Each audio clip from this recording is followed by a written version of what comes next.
kita tahu bahwa di luar sana itu kita ada musuh yang nggak kelihatan. Kalau saudara buka Efesus 5 ayat 8, ya, lawanmu berjalan berkeliling, kan, saudara tahu lah ayat itu. Seperti apa singa yang mengaum-ngaum cari orang yang dapat ditelan. Di situ tertulis seperti singa yang mengaum-ngaum mencari orang yang bisa ditelan. Jadi dia harus mencari siapa yang bisa ditelan. Karena tidak semua orang bisa ditelan. Dia harus cari yang mana yang bisa ditelan. Ya, yang mana yang bisa ditelan. Tidak semua bisa ditelan. Jadi dia harus cari yang mana yang bisa ditelan. Nah itu ditulis lawanmu. Nah itu bicara tentang lawan kita ya, yang tidak terlihat. Demons, the devils, dan seterusnya. Satu. Lalu berikutnya adalah saya selalu diingatkan begini. Kita setelah melakukan sesuatu, kita capek, kita ingin istirahat. Setelah sebuah event besar, kita inginnya break. Betul kan? Ada rentang waktu.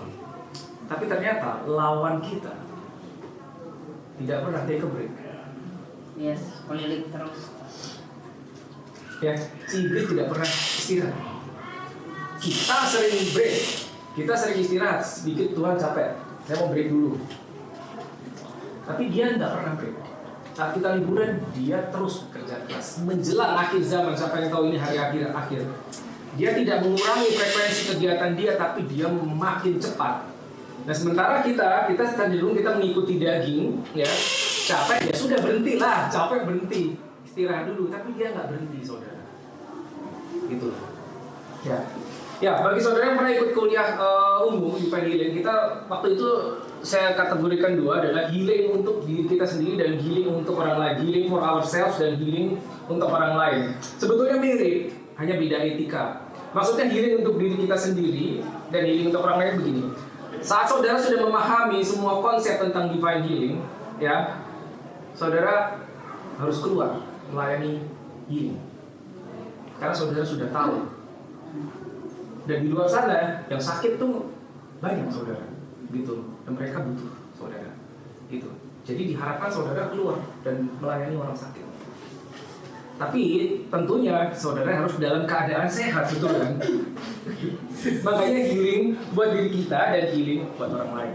Nah, the problem, ya, problem terbesar terus terang pada saat saya mengajar session divine healing ini sebetulnya bukan memberitahu informasi. Ya, problem terbesar itu bukan memberitahu informasi, tapi ada satu problem yang mungkin dikatakan lebih sulit dari sekedar saya membagikan informasi. Tahu saudara apa problemnya? Problemnya itu jika begini saudara. Ya, jika orang yang hadir itu sudah punya informasi tapi tidak akurat atau keliru, itu lebih susah dibandingkan orang yang tidak mengerti sama sekali. Dan saya berikan informasi, saya berikan materinya, dan saudara bisa menangkap. Tapi jika orang yang datang, misalkan saudara sudah pernah melalui sebuah training, tapi tidak akurat, nah itu lebih susah. Karena itu sudah masuk ke dalam pikiran saudara. Sehingga pada saat ada sesuatu informasi lain yang mau masuk, itu akan tabrakan, bertentangan. Ya. Nah kenapa saya bilang saya sebetulnya butuh 1 semester, 18 session, kurang lebih. Karena di dalamnya untuk divine healing itu ada session tentang bagaimana kita mematahkan atau menghapus apalah bahasanya informasi-informasi yang tidak akurat, yang kelihatannya benar, seringkali dibahas tapi tidak benar, tidak akurat, tidak sesuai dengan Alkitab. Taunya dari mana yang sesuai, mana yang tidak sesuai, mana yang Alkitabiah, yang tidak Alkitabiah. Karena tentunya saudara pernah dengar begini cara menyembuhkan orang sakit begini dari berbagai versi.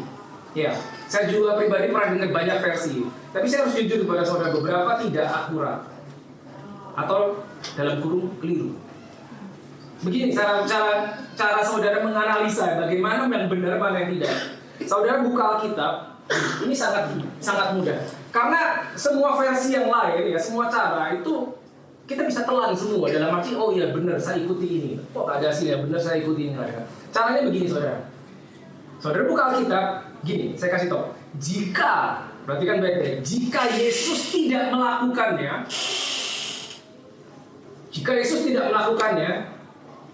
saudara nggak perlu lakukan. If Jesus did not do that, don't do it. If Jesus did that, do it. Simpel tuh sebetulnya. Karena kalau saudara, kita jujur saudara, selama 3,5 tahun Yesus melayani di atas muka bumi, pelayanan Yesus yang terbesar kan apa? Menyembuhkan orang sakit, mengusir setan. Dua itulah, ya tentunya ada membangkitkan orang mati dan seterusnya. Saudara perhatikan, caranya Yesus menyembuhkan orang sakit, caranya dia mengusir setan adalah very simple. Betul kan? Sederhana. Tidak pakai syarat, ya, tidak pakai interview, dan Yesus tidak pernah mengkonseling orang. Saya bukan berkata bahwa konseling itu tidak baik. Konseling is good. Tapi sekali lagi, pada saat saudara nantinya, bukan sekarang ya, karena tadi kan kita bagi healing untuk kita sendiri, healing untuk engkau sendiri. Saat engkau tahu, bahwa engkau akan keluar melayani orang sakit. Gitu loh. Dia tidak memberi syarat dan menginterview. Kamu percaya Yesus nggak? Kamu percaya nggak? Dan suruh dia tidak pernah ada pertanyaan. Pertanyaannya dia cuma apa yang kau mau kulakukan. Orang buta datang, aku mau melihatlah. Orang lumpuh ya bangkit dan berjalan. Udah, simple, semuanya simple, tidak ada yang complicated. Nah kalau tiba-tiba setelah sekian ribu tahun menjadi complicated, itu yang membuat adalah manusia. Jadi general rule, saudara ingat baik-baik. If Jesus didn't do that, don't do it. Oke? Tapi itu saya nggak akan bahas hari ini sebetulnya, karena itu nanti di session sekian ya kita membahas hal-hal yang tidak akurat yang saudara harus hindari, termasuk etika pada saat saudara berhadapan dengan orang sakit, saudara harus melayani orang sakit, ada etikanya. Maksudnya etikanya itu ada yang saudara sebaiknya tidak lakukan atau sebaiknya tidak saudara katakan. Ya, itu. Nah, saya lanjut. Jadi kalau saudara yang belum mengikuti sesi 1 dan 2, saya sangat sarankan lihat videonya. Ya, ini lanjutan. Nah, hari ini kita akan membahas begini saudara. Berapa dalam tingkat kepercayaan kita? How deep is your trust? Berapa dalam tingkat kepercayaan kita? Karena begini saudara, tingkat kepercayaan itu ada levelnya. Maksud saya level, ya level 1, 2, 3, 4, 5, 6, 7 gitu loh. Ya. Kalau kita baca di Alkitab bahasa Inggris, kita akan menemui great faith, kita akan menemui little faith, kita akan menemui no faith. Tertulis di dalam Alkitab bahasa Inggris. Dan tidak demikian di Alkitab bahasa Indonesia sayangnya gitu. Jadi trust itu ada levelnya. Maksud saya gini, saya percaya dengan seseorang hanya untuk hal-hal sederhana. Saya bisa percaya sama dia. Tapi untuk hal-hal yang tanda kutip berbahaya, saya nggak berani mempercayakan diri saya dengan orang tersebut. Berarti level kepercayaan saya kalau dari skala 1 sampai 100, katakanlah 100 itu paling tinggi, mungkin hanya sekitar 50%. Nangkap maksudnya saudara ya? Jadi kepercayaan kita terhadap seseorang atau terhadap apapun, terhadap sistem, terhadap sebuah ajaran, itu ada levelnya. Nah ini yang pertama saya mau bahas hari ini adalah how deep is your trust dengan ini. Gitu loh. Seberapa dalam percaya kita dengan ini? Kita bicara firman Tuhan yang adalah roh. Firman Tuhan adalah Tuhan sendiri. Nangkap ya? At the beginning was the Word, and the Word was God, and the Word was with God, and the Word was God. Jadi firman ini adalah dia sendiri. Makanya Yohanes 1 ayat 14 bilang firman itu menjadi daging, menjadi manusia, adalah Yesus. Jadi Yesus sama dengan firman, firman sama dengan Yesus. Gitu loh. Nah pertanyaannya, berapa dalam level atau tingkat kepercayaan kita dengan firman atau dalam kurung terhadap Yesus? 20% kah, 30% kah, 40% kah, 50% atau 100%? Maksud saya 100% itu begini saudara. Begitu buku ini firman Tuhan bilang apa, kita percaya bodoh-bodohan aja, tanda kutip bodoh-bodohan aja, tanpa reasoning. Karena Christianity, saya selalu bilang di Awaken, Christianity is about believing, not reasoning. Tapi manusia maunya reasoning. Itulah orang Farisi, makanya selalu direbuke sama Tuhan Yesus. Mereka berdebat terus sama Yesus karena reasoning. Saat kita menemukan sesuatu dan kita nggak tahu, maka kita pakai reasoning kita, pakai logika kita. Nggak gini deh kayaknya. Seringkali kita menjustify atau menilai firman Tuhan berdasarkan apa yang orang bilang, berdasarkan pengalaman orang atau pengalaman kita. Itu reasoning saudara. katakan demikian, pengalaman saya bilang ya kalau sakit minum obat selesai. Itu reasoning. Tapi firman Tuhan tidak bilang begitu. Nah, saudara mau pilih yang mana? Itu maksudnya. Seberapa dalam tingkat kepercayaan kita dengan firman Tuhan? Ya, itu ada levelnya. Yang tahu saudara sendiri. But the problem is, ini tidak mudah untuk mengecek. Saya bertanya dengan diri saya, Tuhan, seberapa sih saya bertanya dengan Roh Kudus, sebetulnya berapa dalam saya percaya dengan Engkau? Aneh, saya nanya sama dia, seberapa dalam saya percaya dengan dia. Karena kalau kita menilai diri kita, rasanya saya 100%, benar. Sampai kita berada dalam situasi di mana kita diperhadapkan dalam situasi tersebut, kita harus mempraktekkan firman Tuhan. Di situ baru ketahuan berapa dalam kita percaya, seberapa besar tingkat kepercayaan kita. Jadi meskipun sekarang kita mengerjakan Lord, I trust you 100%, apakah betul 100%? Belum tentu. Itu harus diuji dulu, saudara. That's the problem. Ujiannya itu yang gak enak, gitu. Jadi kalau Tuhan bilang bahwa by His stripes you are healed, oleh bilur Kristus Yesus engkau sembuh, itu tertulis, saudara.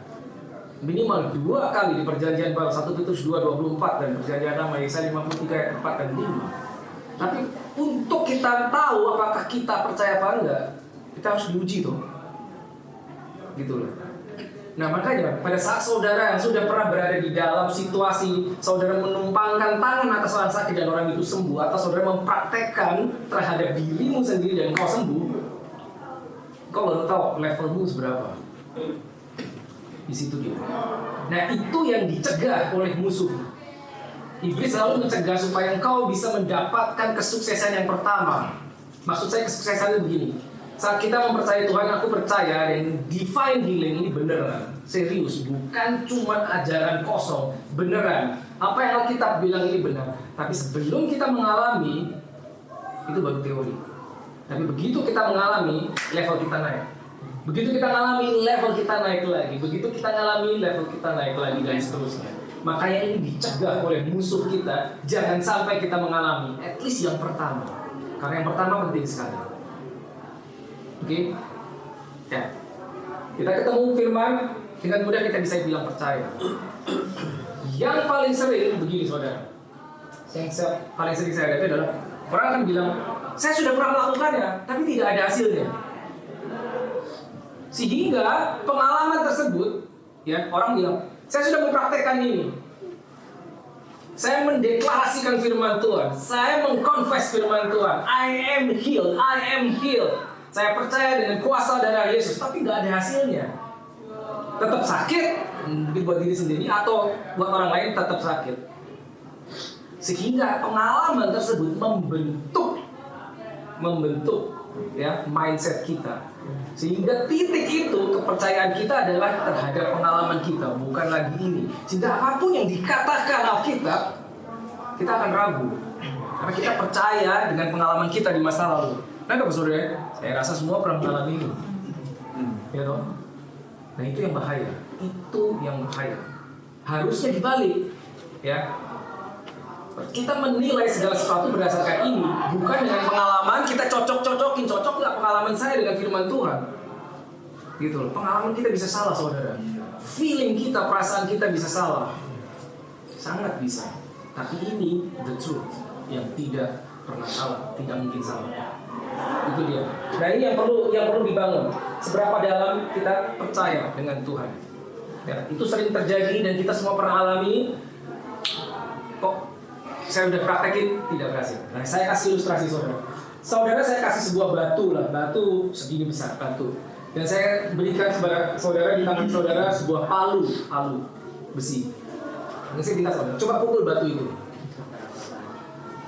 Saudara pukul sekali, pecah nggak? Enggak. Pukul 2 kali, tidak pecah. Enggak, 3 kali saudara pukul dengan palu besi, tidak pecah. 4 kali, 5 kali tidak pecah. Lalu saudara stop. Dan mengambil kesimpulan, oh berarti ini tidak bisa dipecahkan. Apa itu betul kesimpulannya? Belum. Kenapa? Saudara bisa tahu itu tidak betul. Kenapa? Beberapa kali baru dia bisa. Nah, karena prosesnya belum selesai. Masalahnya pertanyaannya berapa kali saya pukul sampai harus pecah? Kita nggak tahu. Taunya gimana? Pada saat kita tidak berhenti sampai itu pecah, baru kita tahu. Tapi kita berhenti. Nah pada saat kita berhenti, titik itu kita akan mengambil kesimpulan batu ini tidak bisa pecah. Padahal itu kesimpulan yang salah. Dan kesimpulan itu kita percayai, ya, sehingga pada saat apakah itu malaikat terang sekalipun, apakah Yesus sendiri yang muncul di depan muka kita dan yang ngomong, kita akan bilang, Tuhan aku udah coba, nggak bisa. Gitu. Makanya kalau saudara ikut sesi 1 atau sesi 2, saya selalu bilang gini, bahkan secara dunia pun, dokter pun tahu bahwa pada saat ada pasien datang di hadapan dia dan dia memberikan sebuah resep obat, ya, seringkali dia berpesan kan, saudara minum obat ini sampai habis 1 minggu. Kalau tidak habis, go back. Nah, saudara kembali. Kira-kira apa yang dilakukan dokter itu?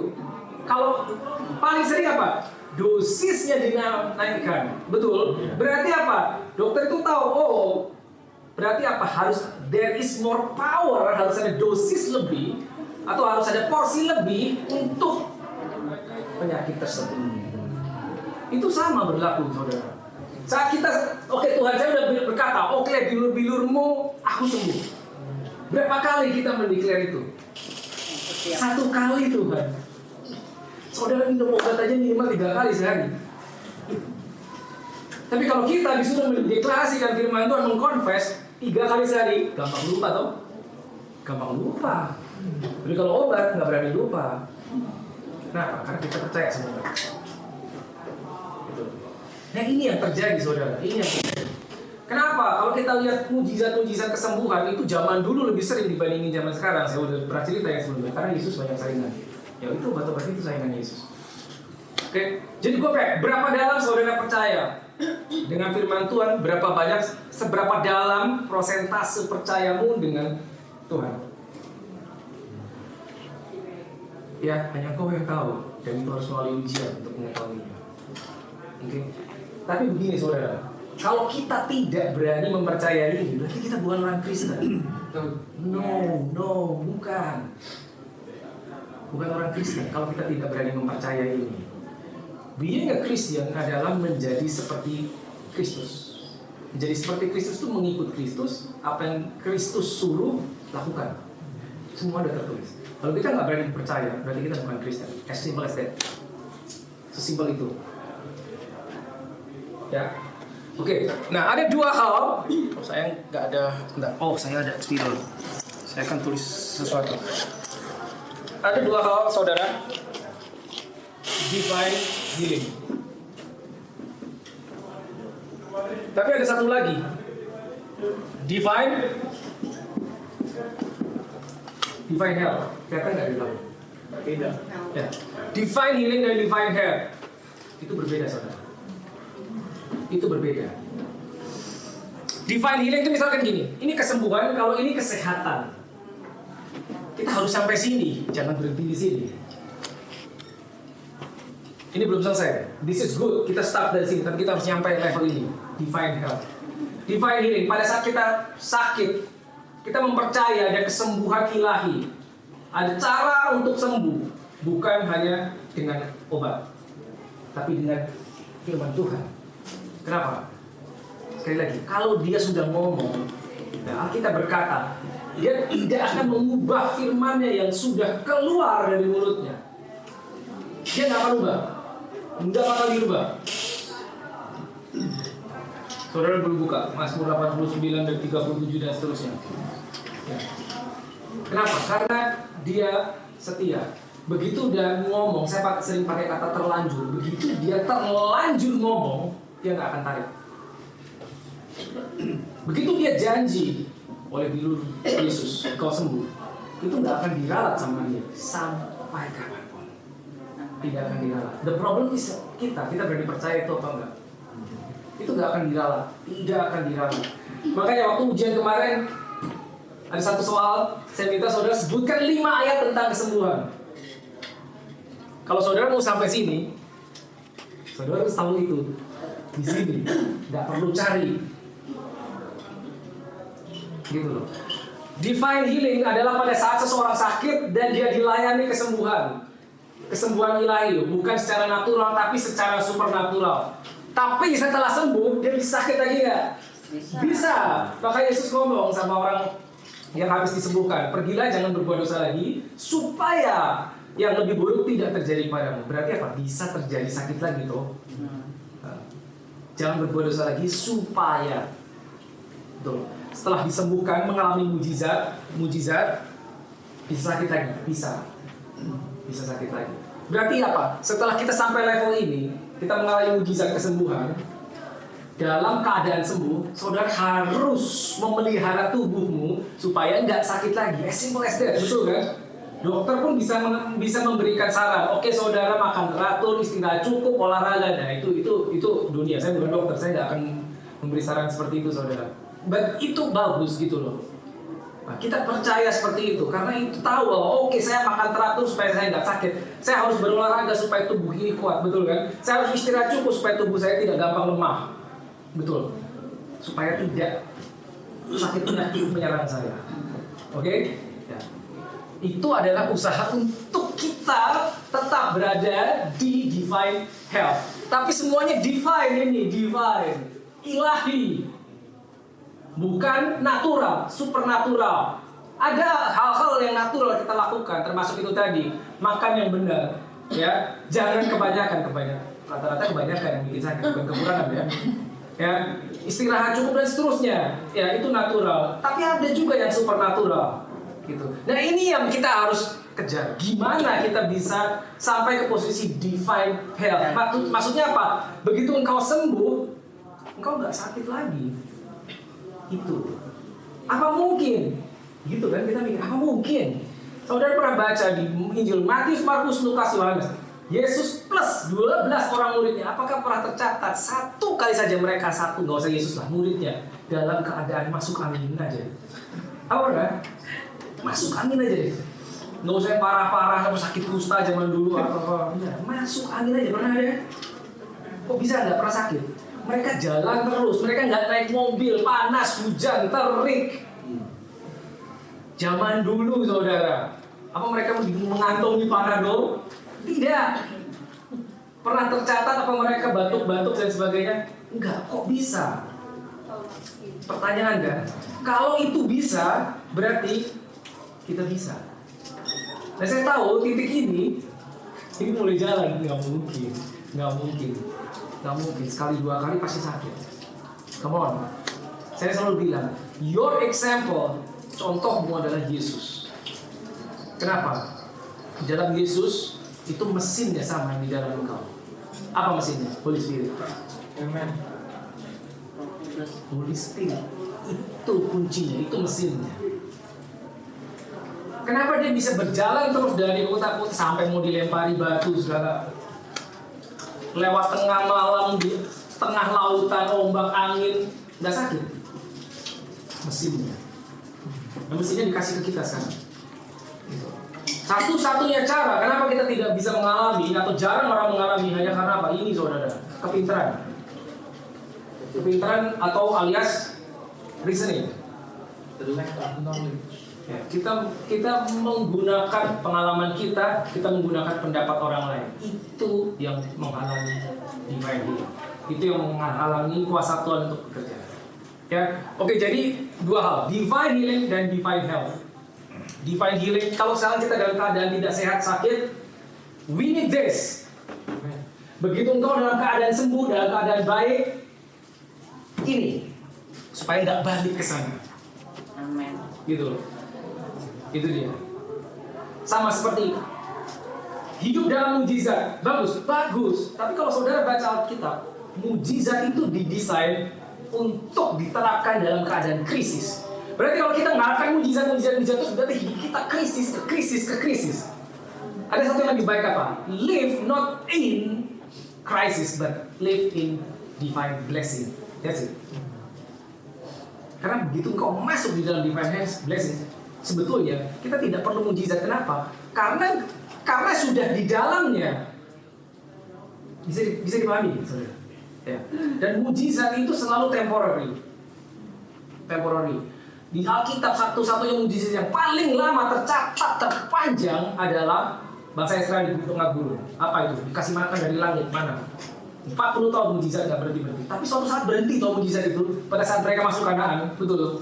Jadi mujizat itu selalu temporary, bukan forever. Ya, oke. Jadi divine healing dan divine health. Pertanyaannya gimana caranya? Bagaimana caranya kita berada di sini? Nah, ini yang sering saya harus masuk sedikit. Begini saudara, saya pernah please lihat session 1 dan session 2 karena di situ saya jelaskan begini. Cara kerja dosa, ya, sakit penyakit itu ada di dalam kategori yang sama dengan dosa. Sedikit ulangan. Saya tarik garis di sebelah kiri ini sin. Lalu ada death, kematian. Lalu ada sickness. Lalu ada disease. Depression, jelek-jelek di sini. Oke, di sisi yang lain, life, blessings, abundance dan seterusnya. Ini dua sisi. Ya. Problemnya begini saudara, kita orang Kristen sekian lama jadi orang Kristen, kita berdirinya di tengah-tengah. Halo. Satu kaki kiri di sini, satu kaki kiri di sana. Dalam arti apa? Kadang-kadang saya percaya ini, tapi tidak selalu. Ini masih juga. That's the problem. Gitu. Yohanes 10 ayat 10. Pencuri datang mencuri, membunuh dan membinasakan. 3 hal tersebut. Mencuri, membunuh dan membinasakan itu adalah rangkuman dari segala kejahatan udara. Segala jenis kejahatan yang lain saudara boleh kategorikan dalam itu. Mencuri, membunuh dan membinasakan di sisi ini. Tapi akhirnya nggak selesai di situ kan. Yesus lanjut. Tapi aku datang supaya engkau punya hidup, life, dan hidup yang berkelimpahan, abundance. Jadi dia mengkontraskan dua hal. Ini loh, pencuri ini dosa apa segala pencuri, membunuh, membinasakan, lalu di sisi sini life. Nah, saya selalu bilang begini. Sickness and disease, sakit penyakit itu berada di kategori yang sama dengan dosa di sebelah kiri ini saudara. Meskipun bukan berarti setiap orang sakit gara-gara dia berdosa, bukan. Tapi kategorinya sama, di sisi yang sama. Sebabnya apa? Sebabnya yaitu Kejadian 2 ayat 7. Saat manusia pertama jatuh ke dalam dosa, maka ini semua masuk. Kematian masuk, sakit penyakit masuk, depresi masuk, semua masuk. Setelah Kejadian 2:7. Kejadian 2 ayat 7. Sebelumnya tidak pernah tercatat Adam itu sakit, nggak pernah, karena memang tidak didesain demikian oleh pencipta kita. Ya, begitu dia jatuh ke dalam dosa, maka segala keburukan itu masuk. Berarti kita bisa katakan segala keburukan apapun itu, sakit, penyakit dan segala macam itu gara-gara sin. Oke, anggap ya. Gara-gara itu, berarti dia dalam kategori yang sama. Ya, nah cara kerja sin begini saudara. Dosa itu cara kerjanya begini. Seseorang tidak mungkin berdosa sebelum ada yang namanya temptation atau godaan atau cobaan. Ya, pada saat temptation itu datang, ya saat kita ada temptation datang, godaan itu muncul, engkau belum berdosa sebetulnya. Dosa itu terjadi pada saat engkau setuju dengan godaan. Pada saat ular datang, tujuannya kita tahu ya, supaya manusia melanggar firman Tuhan. Dia datang kepada Hawa. Dia harus melemparkan temptation kepada manusia. Belum berdosa, dikatakan dalam kondisi dosa pada saat manusia mengulurkan tangan dan mengambil buah yang nggak boleh dimakan. Ya, itu cara kerja dosa. Jadi pada saat engkau dicobain, kau ragu, ya. Sebelum kita bekerja sama dengan cobaan, bekerja sama tuh ini, kita menyerahkan diri kita, ya udah deh. Ya udah, berarti kita dosa. Tapi kalau kita tetap berdiri di sini, meskipun itu datang, ini datang, engkau tidak berdosa. Itu cara kerja sin. Ya, harus ada temptation. Gitu, ya. Sekarang gini. Ingat, sakit penyakit ada di dalam kategori yang sama dengan dosa. Jadi cara kerjanya ini. Seseorang bisa sakit, ya, karena ada sesuatu dari luar masuk yang tidak seharusnya masuk. Saya ulang, saudara. Seseorang bisa sakit, salah satu sebabnya karena ada sesuatu dari luar yang datang masuk atau mempengaruhi yang tidak seharusnya masuk. Misalkan apa? Bakteri, virus, kuman penyakit dan seterusnya. Itu cuma salah satu sebab. Ada sebab lain yang orang menjadi sakit. Yes, dari dalam bisa. Dari dalam bisa. Ya. Atau kesalahan dia sendiri bisa. Dia tidak menjaga tubuhnya dan seterusnya. Atau attack from the enemy. Dan saya nggak bahas itu. Attack itu serangan dari musuh. Bisa. Karena apa? Musuh tuh pokoknya tujuannya mencuri, membunuh, membinasakan. Dia nggak akan puas mencuri. Dia habis mencuri dia akan membunuh, habis membunuh dia akan membinasakan. Sudah, itu kerjaannya iblis. Nangkap ya? Nah, saat ada sesuatu yang masuk atau berusaha masuk ke dalam tubuhmu, virus kah itu, bakteri kah, penyakit, engkau mulai merasakan tanda kutip temptation. Apa itu temptationnya? Symptoms atau / gejala. Udah sakit belum? Belum. Sebetulnya itu belum sakit. But the problem is, ketidaktahuan kita tentang firman Tuhan itu menyebabkan begini. Pada saat engkau mengalami symptoms, misalkan gini, aduh badanku gak enak nih. Ya. Kita percaya dengan firman Tuhan, oleh bilur-bilur Kristus engkau sembuh. Ya. Dia telah mengirimkan firman-Nya. He sent His word and heal you and deliver you from destruction. Mazmur 107:20 dan masih banyak lagi. He is my God, you are the Lord that healed me. Exodus 15:26 dan seterusnya, masih banyak sekali. Kita udah percaya sama Tuhan, kita mengkonfes, yes Lord, I believe, aku percaya Tuhan, aku percaya. Aku pasti sembuh, aku tidak akan sakit dan seterusnya. Tiba-tiba badanku kok rasanya nggak enak, padahal meriang. Itu belum sakit, saudara. Itu temptation-nya. But the problem is, most Christians, kebanyakan bahkan orang Kristen, begitu dia mengalami gejala, dia stop confessing the word of God. Stop. Kenapa? Karena dia merasa, wah, saya kalah. Karena dia merasa, oh ternyata tidak berhasil. Oh ternyata kok firman-Nya tidak bekerja. Karena begitu kita habis mendeklarasikan firman Tuhan, mengkonfes, dan tiba-tiba lo merasa badanmu meriang sedikit, ini langsung main. What is happening? Apa yang terjadi? Aku sudah berdoa, aku sudah mendeklarasikan firman, tapi kenapa kok badanku gak enak? Apa yang salah? Manusia selalu cenderung menganalisa kesalahan, bukan menganalisa kebenaran, betul toh? Failure, begitu kita gagal, kita analisa kenapa kita gagal. Pada saat kita berhasil, kita nggak menganalisa keberhasilan. Ya, itu manusia begitu. Nah ini yang terjadi. Begitu kita mengalami sesuatu, kita berhenti karena kita menyerah.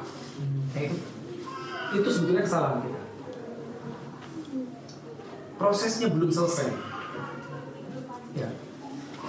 Pencuri datang mencuri, membunuh dan membinasakan. Saya tanya soal pencuri perlu izin nggak? Ya. Apa ada pencuri datang mengetuk rumah baru? Ada orang bilang nggak, saya mau mencuri, nggak ada toh? Dia tidak akan mengetuk. Pada saat kau mengalami gejala, kita bicara sickness and disease, itu seakan-akan pencurinya ngetuk. Let me in, please. Kasih saya masuk dong.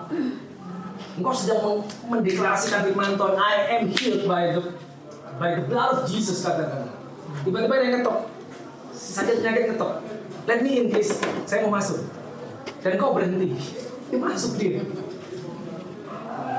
Gitu.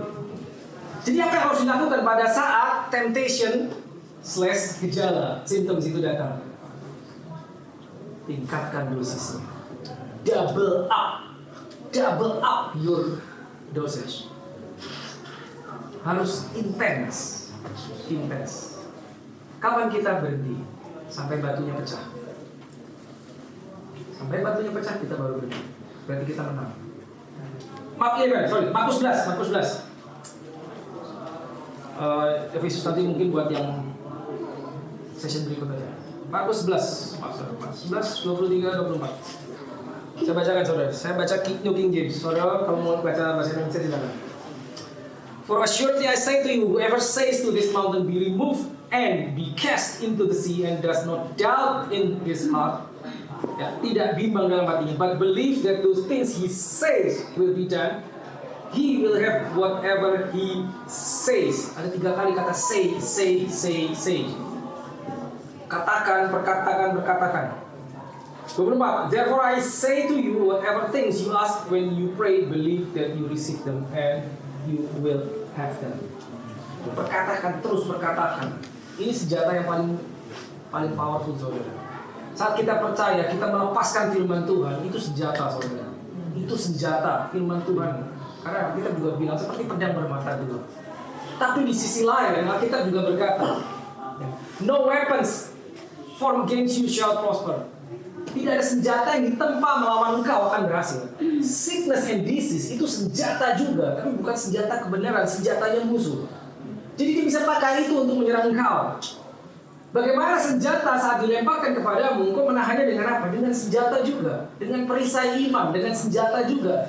Perisai itu buat bertahan, bukan buat menyerang, saudara. Your faith, perisai iman itu buat bertahan, makanya disebut perisai. Kan perisai tahu kan, tameng itu loh. Itu kan bukan buat menyerang, itu bertahan. Tapi untuk menyerang, kau butuh pedang. The sword of the spirit, apa itu? Firman Tuhan. Dan di dalam pertempuran kita nggak bisa bertahan terus, kita harus menyerang balik.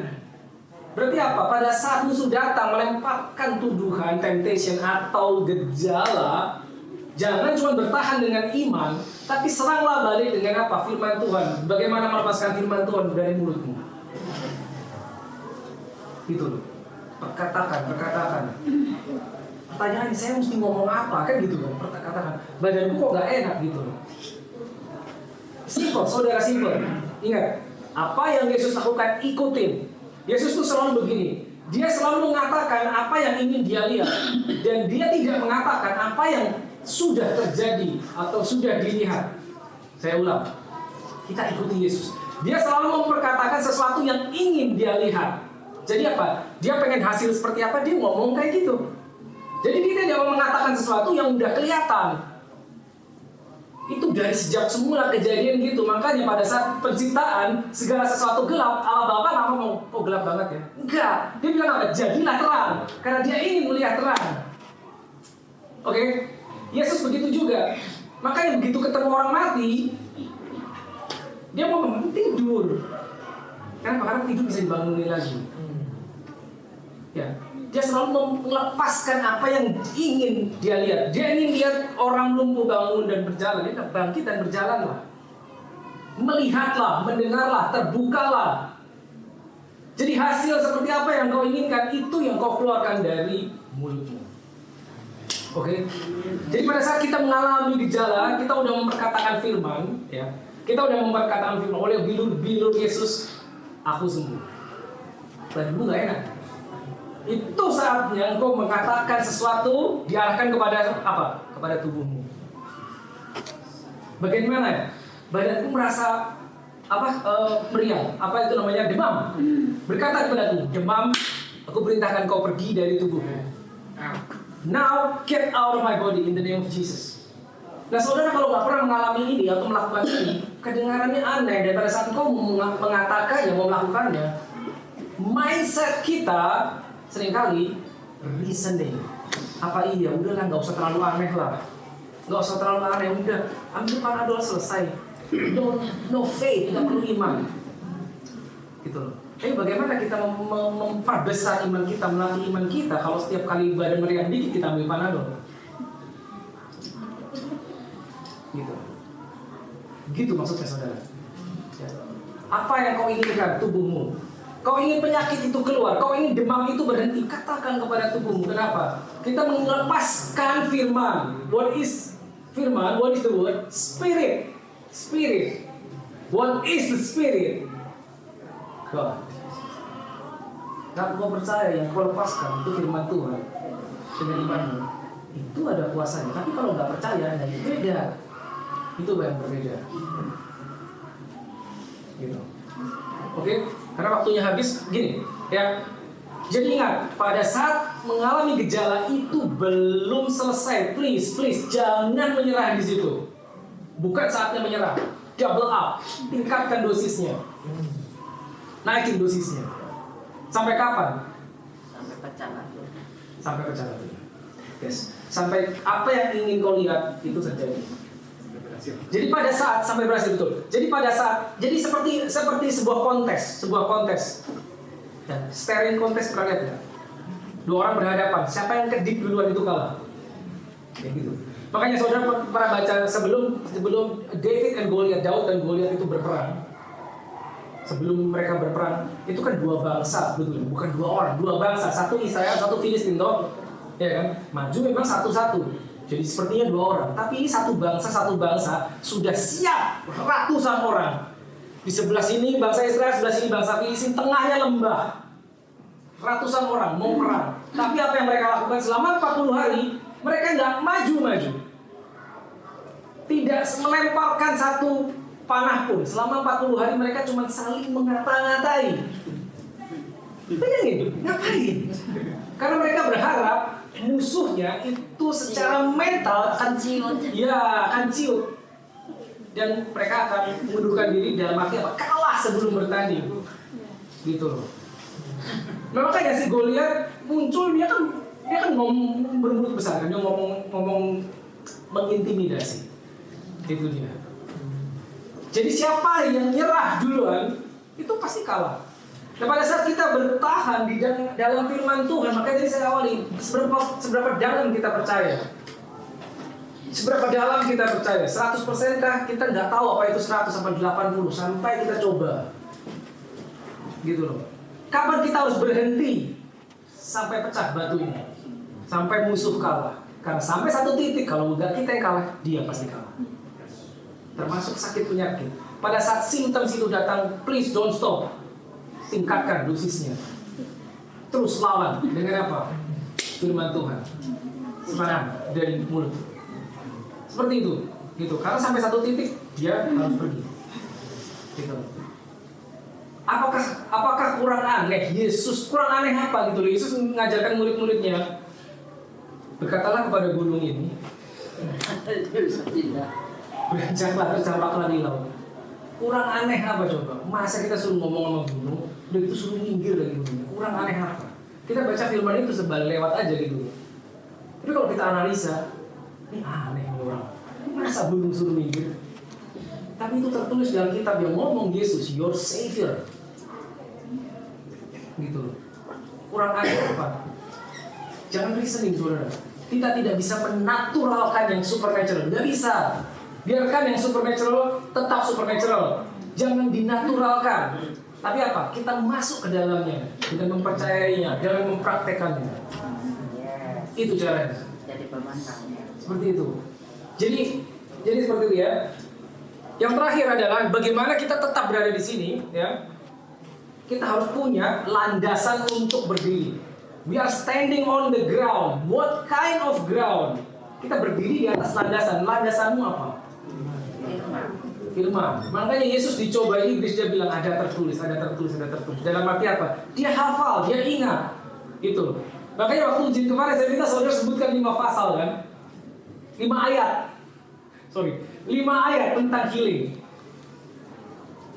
Open book apalagi, udah open book, open Bible, apa nih saudara? Google bisa gitu.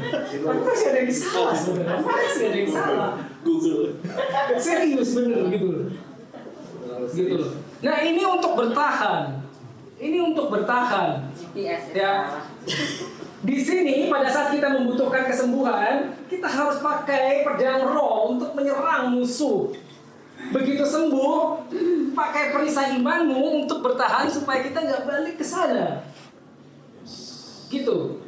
Tapi kita harus punya landasan untuk berdiri. Firman Tuhan. Nah, the problem is kalau firmannya nggak ada atau nggak ingat atau kadang ingat, kadang lupa.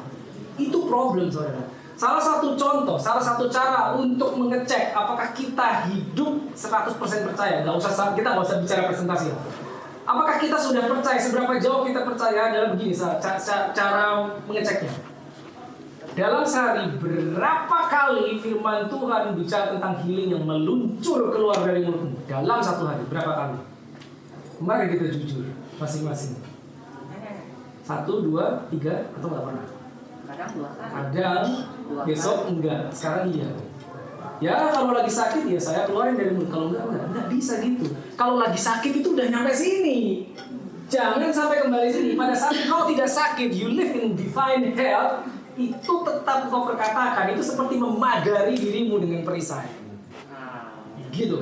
Saudara tanya istri saya, apa pernah sehari aja saya nggak declare firman Tuhan tentang ini? You may ask my wife. Tidak pernah absen. Not one day. Gak pernah. Saya selalu keluar dari mulut saya. Selalu keluar. Pagi, malam, selalu. Sambil saya di kamar mandi shower, mulut saya ngomong. Kawan gila, nggak masalah, saya nggak peduli. It works. Itu. Terakhir, jaga mulut kita. Kalau saudara mau suatu saat, ya, apa yang kau keluarkan untuk memiliki kuasa, ini harus dijaga. Ini harus diseleksi, perkataan yang keluar dari mulut kita. Jangan sampai ada perkataan sia-sia yang bukan berasal dari firman Tuhan. Karena kita berkata di kitab Yakobus, dari satu mata air, sumber, tidak boleh keluar ya, fresh water dan bitter water. Nggak boleh air pahit keluar sama yang manis, nggak bisa. Jadi kalau kita mengeluarkan firman Tuhan, it's a fresh water, itu sesuatu yang menyegarkan, itu kehidupan. Tiba-tiba tanpa sadar kita bergaul sama orang kiri kanan depan belakang, terus kita ikutan mereka mengeluarkan perkataan sia-sia, itu bitter water. Sehingga suatu saat kita mengeluarkan firman Tuhan dan kita heran, kok nggak ada kuasanya ya? Karena apa? Karena sumbermu kau pakai untuk mengeluarkan dua jenis air. Nggak bisa, saudara. Nggak bisa. Satu cuma. Nggak bisa.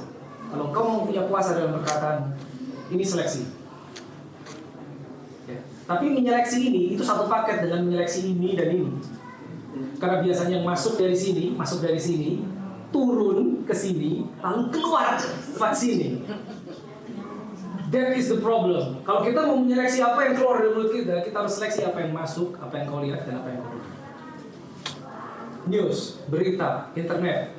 Oh, banyak yang lagi sakit, kena si ini sakit. Kalau saudara dengar cerita itu, apa reaksimu? Jujur. Kalau saya dengar seperti itu, saya ngomong sama diri saya, in the name of Jesus, it will not come to me nor to my house. Nggak bisa. Kenapa? Itu perisai. Jangan nunggu sampai dia datang dekat baru mana firman Tuhan. Telat, saudara. Apakah itu berita atau apa? Kita tidak gini. Kita tidak mendinai fakta. Kita tidak menyangkal fakta. Biarin itu fakta, itu cuma data, saudara. Orang bilang itu realitas. Yes, but it's not the truth. Oi, halo. It's not the truth. This is the truth. Berita itu cuma realita kata orang, fakta. Belum tentu juga betul toh angkanya. But this is the truth. This is the truth. Yes. Jadi pada saat saudara mendengar fakta, tanda kutip atau realita, jangan diam aja. Say something. Tidak bisa. Tidak boleh terjadi. Tidak akan terjadi. Gitu. Jadi kalau saudara dengar hal seperti ini, kelihatannya, aduh, that's not my style. Saya nggak mau terlalu radikal, oke? That's okay. It's up to you. Terserah saudara. But this is not theory. This is not lesson atau apa. Saya bilang, this is life. This is life. This is life. Kita nggak berbuat apa-apa, fine, nggak apa-apa. Tapi jangan lupa, kita nggak ngapa-ngapain. Di luar sana banyak yang sakit, banyak yang mati. Gitu loh. Oke, ingat basic rules. If Jesus didn't do it, don't do it. Jadi jangan membuat sesuatu jadi complicated hanya karena pengalaman, hanya karena kata orang, hanya oh katanya begini. No. Go back to your Bible. Apakah Yesus melakukannya? Ya, nanti akan sampai ke tahap seperti itu, gitu. Lebih detail. Jadi itu untuk mengupas hal-hal yang tidak akurat, yang keliru, tanda kutip. Saya beli kata tanda kutip keliru. Kenapa? Karena nggak perlu. Kenapa nggak perlu? Karena Yesus nggak membuat itu. Jadi ngapain kita buat itu? Yesus is very simple. Trust in Jesus. That's it. Just do it. Oke, waktu saya habis.